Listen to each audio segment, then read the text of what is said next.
Assalamualaikum warahmatullahi wabarakatuh. Kembali lagi di channel ini. Kali ini saya akan menyampaikan tentang penerapan induksi elektromagnetik.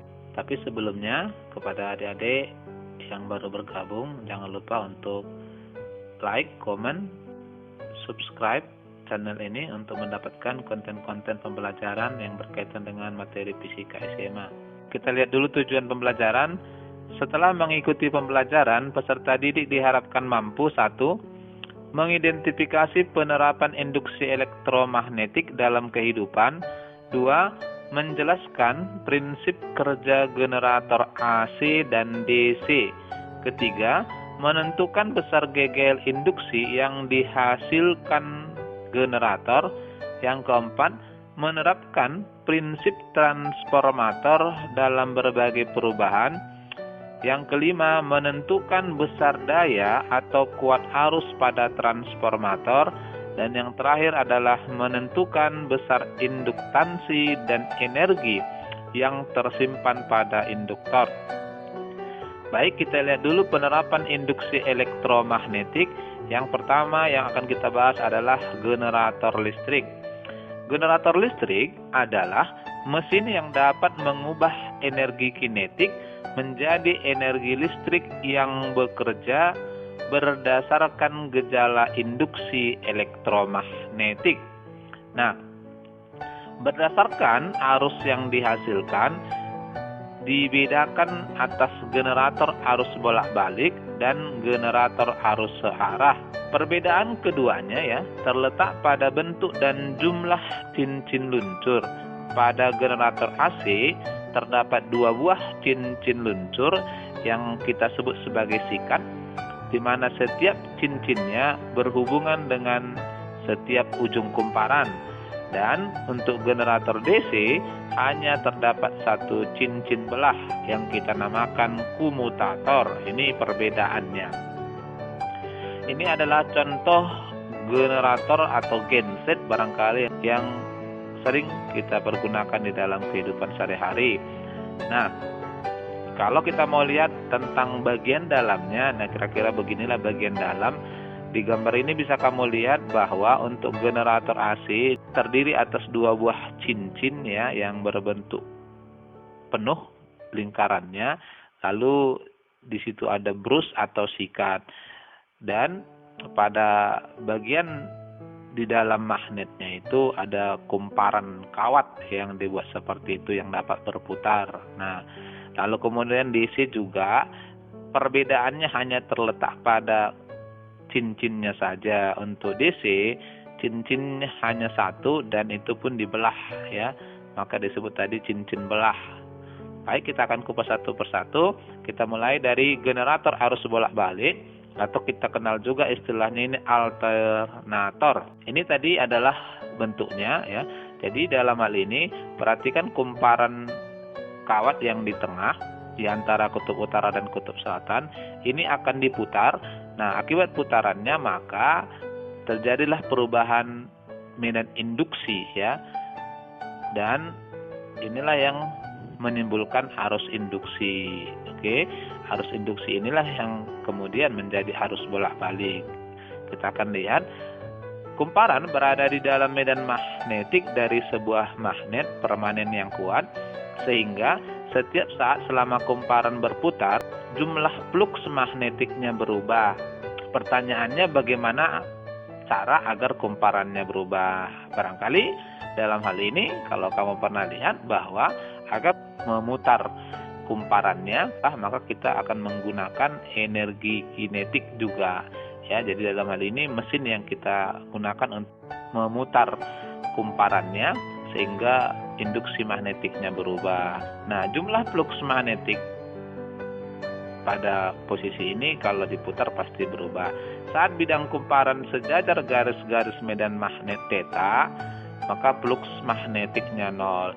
Nah, dalam hal ini medan magnetnya keluar dari kutub utara menuju kutub selatan. Pada saat medan magnet sejajar dengan medan induksinya, maka pada posisi itu fluksnya 0 Oke, kita coba lihat lebih jauh. Setelah itu Gerakan kumparan akan membuat theta semakin besar hingga mencapai nilai maksimum. Tadi 0, kemudian berputar terus sehingga kemudian sudutnya naik ya. Sehingga flux maksimumnya dalam posisi ini dapat kita tuliskan menjadi Cmax adalah A dikali B. Keadaan ini akan berulang terus-menerus sehingga kumparan membentuk gerak berputar. Dalam hal ini, GGL induksinya juga berubah berbentuk sinusoidal. Dimulai dari posisi sejajar, kemudian tegak lurus kembali ke sejajar ya, jadi berbentuk sinusoidal. Oleh karena itu maka GGL induksinya seperti yang kita bahas sebelumnya adalah ini perubahan bidang kumparan NAB omega sin omega T. Dalam hal ini kalau kita mau tinjau bahwa GGL induksi epsilon maksimumnya NAB omega, maka dapat juga kita buat bentuk GGL induksinya adalah epsilon sama dengan epsilon M sin omega T. Inilah persamaan tegangan yang dihasilkan oleh generator ya. Nah, dalam hal ini untuk memperbesar GGL induksinya dapat kita lakukan dengan cara yang pertama adalah memperbanyak lilitan kumparannya agar tercapai yang kita inginkan, misalnya 220 volt gitu ya. Lalu menggunakan magnet yang lebih kuat ya, B, atau menggunakan inti besi lunak pada kumparan. Ini juga menyebabkan nilai B-nya berubah. Nilai B ini dipengaruhi oleh permeabilitas besinya. Jadi dengan adanya inti besi tadi, permeabilitasnya naik, maka B-nya juga naik. Lalu kemudian dapat juga kita lakukan dengan memperbesar luas kumparan A-nya dan memutar kumparan lebih cepat omeganya ya. Itu adalah langkah-langkah memperbesar tegangan pada generator arus bolak-balik. Yang kedua adalah generator arus searah. Nah, ini tadi gambar generatornya ya, di sini nampak cincin belahnya. Kita coba lihat prinsipnya. Pada dasarnya prinsip kerjanya sama dengan generator AC, tetapi dua buah cincin gesernya diganti dengan sebuah cincin belah. Sehingga dalam hal ini jika kumparan diputar, maka untuk setiap setengah putaran ujung-ujung kumparan menyentuh ujung-ujung cincin yang berbeda. Akibatnya sebuah sikat pada masing-masing belahan cincin yang dalam gambar ini kita sebut brus selalu mempunyai tegangan sejenis atau positif atau negatif. Jadi dalam hal ini sikat berfungsi sebagai kutub sumber tegangannya. Nah, ternyata putarannya tidak penuh, tetapi dibatasi karena adanya belahan pada cincin. Dan ini yang membuat ya hasil tegangannya selalu sejenis, positif atau negatif. Itu. Nah, besar tegangan yang dihasilkan oleh generator AC selalu tetap ya, karena tidak ada perubahan sudut putarnya. Dari dalam ini epsilon maksimumnya bernilai NAB omega ya, yang nilainya tetap. Ini tentang generator arus searah. Yang berikut kita akan lanjut ke transformator ya. Di setiap komponen elektronika selalu dilengkapi dengan transformator. Bisa juga kalau ada lampumu yang rusak di rumah, bisa kamu bongkar. Di dalamnya ada transformator terdiri dari inti besi lunak yang dililiti oleh kawat ya gitu ya. Makanya di transformator itu ada dua bagian, yang bagian kiri kita sebut sebagai kumparan primer, bagian kanan adalah kumparan sekunder. Jadi keduanya ini dililiti oleh kawat. Transformator adalah alat yang digunakan untuk mengubah nilai tegangan AC, alternatif current ya. Itulah fungsinya. Biasanya dalam kehidupan ini dibagi atas dua. Yang pertama ada penurun tegangan atau step down, dan yang kedua penaik tegangan atau step up. Kita akan lihat prinsip kerjanya. Kumparan primer yang dilalui arus bolak-balik menghasilkan medan magnet induksi yang kemudian dikurung oleh kumparan sekunder. Karena arus berubah-ubah besar dan arahnya, maka medan magnet yang dikurung kumparan sekunder juga berubah. Akibatnya timbullah GGL induksi pada kumparan sekunder sebagai tegangan keluarannya. Nah, ini prinsipnya ya. Dan fluks magnetik pada kedua kumparan sama, namun jumlah lilitan dalam hal ini justru yang mempengaruhi GGL induksi yang dihasilkan. Nah, ini yang mempengaruhinya ya. Coba kita lihat bahwa fluks kemarin adalah NAB ya, karena tidak diputar, jumlah lilitan AB cos theta. Nah, karena ada lilitannya NAB, dengan konsepnya tadi fluksnya sama, jadi fluks di kumparan primer sebelah kiri sama dengan fluks di kumparan sekunder. Ini konsepnya, agar nanti kita temukan persamaan pada transformator yang barangkali di SMP sudah pernah kamu pakai, namun belum tahu dari mana itu didapatkan. Dengan GGL induksi kemarin adalah min N delta psi per delta T ya. Nah, dari sini delta psi atau dalam hal ini bisa juga kita sebutkan sebagai psi saja sama dengan epsilon delta T per N ya. Ada minusnya di situ menyatakan arahnya. Nah, dari sebelumnya kita coba uraikan bahwa epsilon P adalah tegangan pada kumparan primer dan epsilon S adalah tegangan pada kumparan sekunder. Jadi GGL induksi yang dihasilkan di kumparan primer itu kita sebut sebagai tegangan primernya. Nah, dengan pengamatan bahwa untuk waktu di kumparan primer sama dengan waktu di kumparan sekunder ya, maka dalam hal ini kalau kita uraikan tadi psi sama dengan epsilon delta T per N, kemudian kita substitusi tadi psi sama dengan epsilon delta T per N, dengan delta T kedua kumparan sama, maka tinggal di sini psi sama dengan epsilon per N.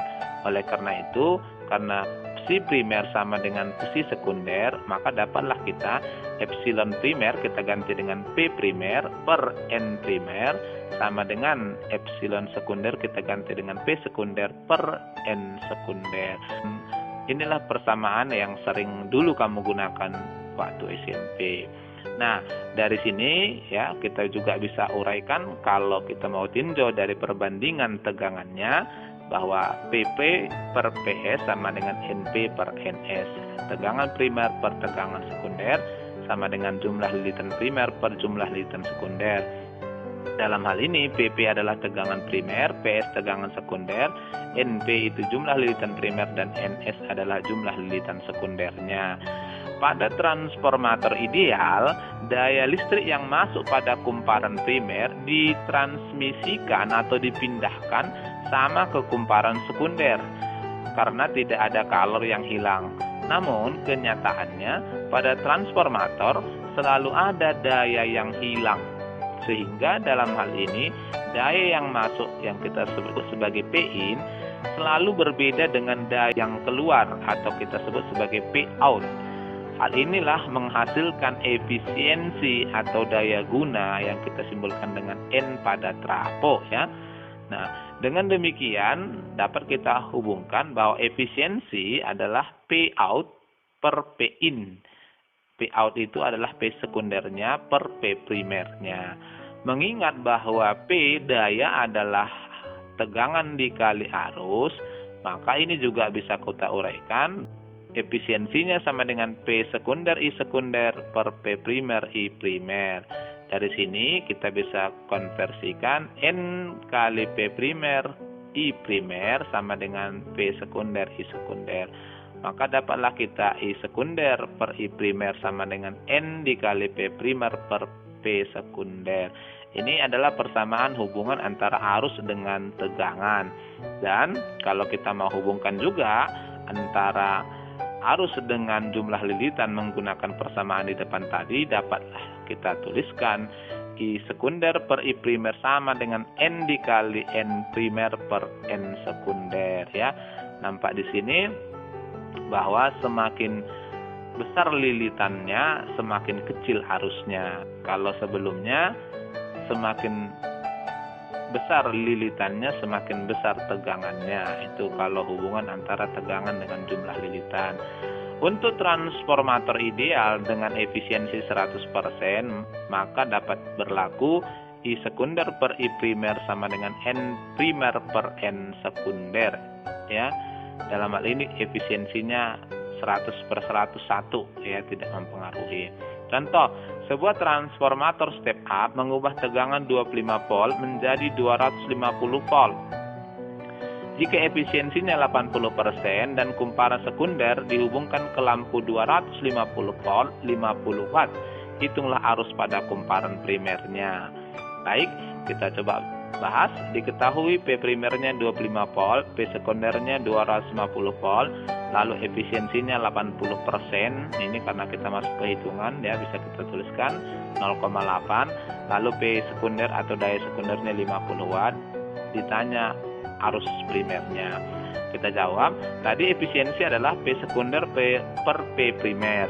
Dengan P sekunder adalah 50 watt, maka kita uraikan P primer, daya pada kumparan primer adalah P sekunder per N. Kita substitusi, dapatlah kita 50 watt dibagi 0,8. Ternyata daya pada kumparan primernya adalah 62,5 watt. Dari sini kita coba hubungkan dengan konsep daya adalah arus kali tegangan. Maka P primer sama dengan I primer kali P primer. Dalam hal ini I primer sama dengan daya pada kumparan primer dibagi tegangannya. 62,5 dibagi 25, dapatlah kita 2,5 ampere. Jadi dalam hal ini arus pada kumparan primernya adalah 2,5 ampere. Yang terakhir yang mau kita bahas ini, karena kita gunakan pada materi arus listrik bolak-balik nanti di bab selanjutnya, tentunya Bapak perkenalkan dulu, ya, induktansi dan energi dalam suatu induktor. Nah, jika kumparan yang berada pada medan magnetik dialiri arus listrik bolak-balik, maka akan muncul GGL induksi pada kumparan tersebut. Komponen yang bisa menghasilkan GGL induksi akibat arus bolak-balik disebut induktor.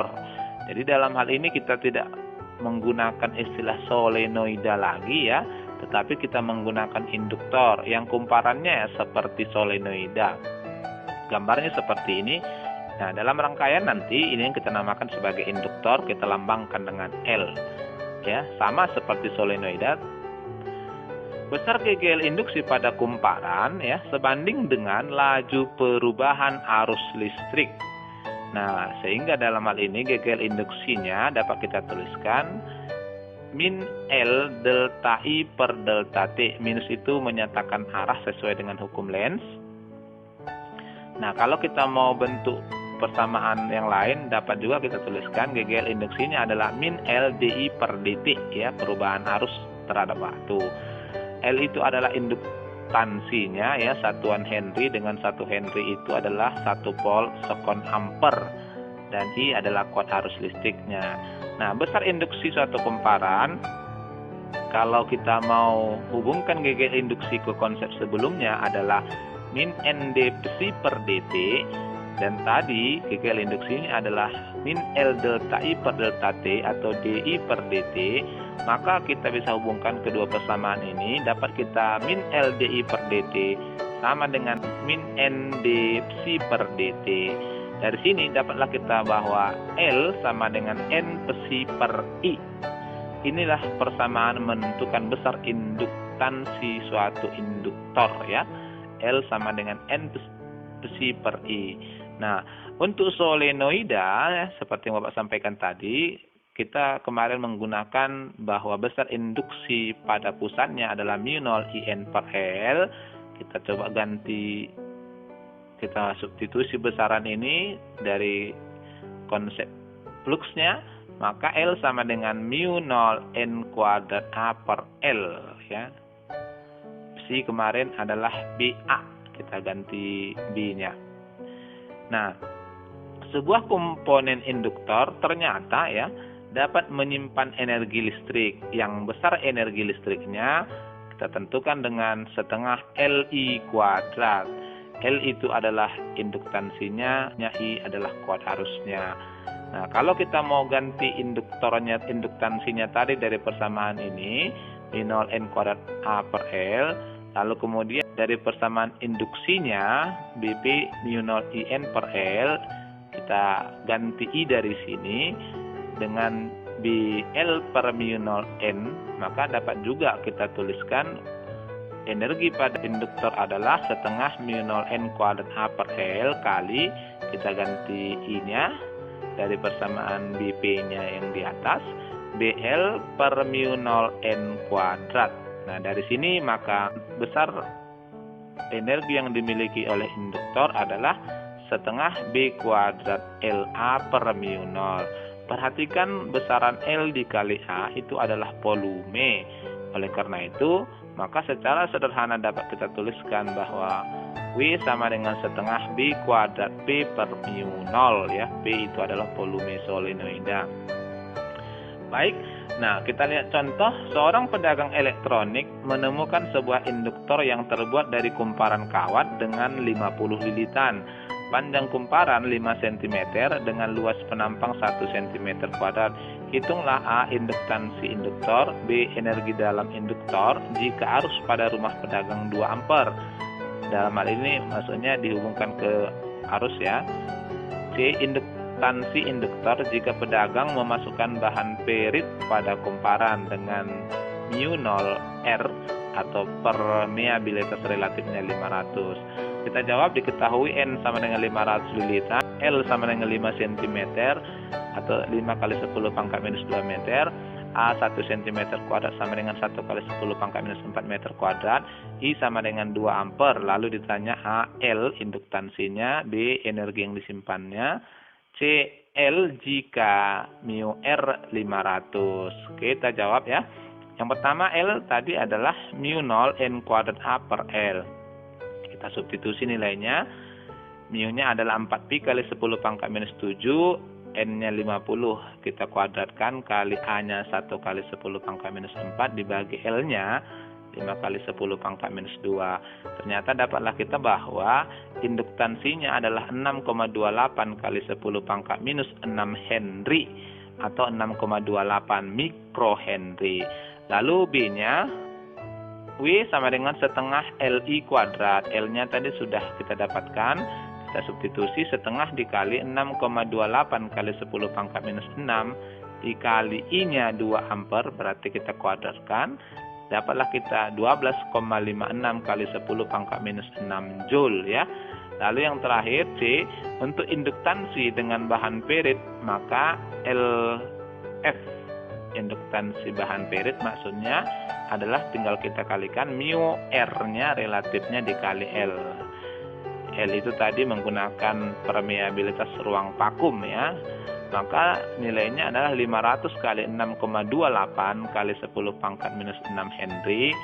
Dapatlah kita nilainya 3,14 kali 10 pangkat minus 3 Henry. Iya. Jadi barangkali inilah materi penutup tentang induksi elektromagnetik. Selanjutnya kita akan bahas arus listrik bolak-balik yang masih ada kaitannya tentunya dengan materi kita ini. Dan kita akan perkuat juga di soal penugasan dan diskusi soal-soal latihan. Barangkali demikian. Wassalamualaikum warahmatullahi wabarakatuh.